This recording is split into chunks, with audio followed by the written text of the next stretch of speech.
Naging successful nga po mga idol ang 7-game road trip ng Golden State Warriors matapos sila ditong manalo ng 6 na beses na rason bakit umangat na sa 35 wins, 28 losses ang record nila bilang top 6 sa West. Simula nga po nang makuha ng Golden State si Butler, lumakas nga lalo ang lineup sa pagkakaroon ng 10-2 na record at 9-1 record naman sa tuwing naglalaro ito. Kaya kitang-kita kung gaano kalaki ang inimprove ng team sa opensa.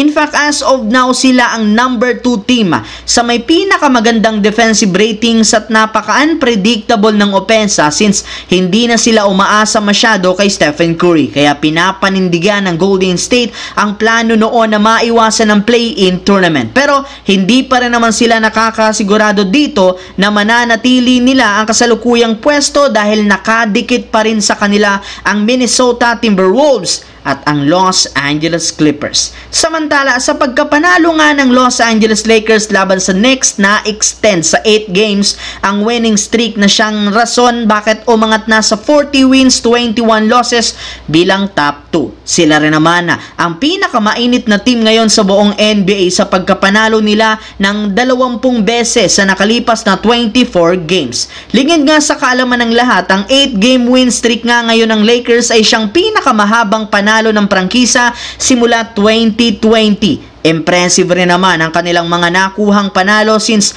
10 magkakasunod na beses nga silang nananalo laban sa mga teams na merong above 500 na record.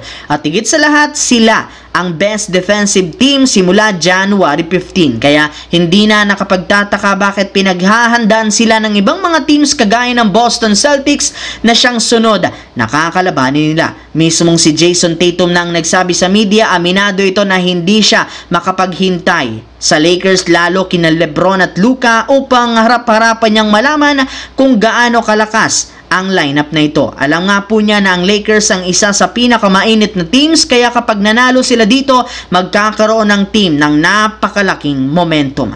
Sa kabilang banda, ginawa na nga sana mga idol ni Jalen Bronson ang lahat ng makakaya upang mabuhat ang Knicks sa buong game laban sa Lakers lalo na sa clutch moment ng 4th quarter at overtime. Ngunit sa hindi pa rin naman naging sapat ang nagawa nito matapos siyang ma-injury at matapilok ng hindi maganda ang kanyang landing.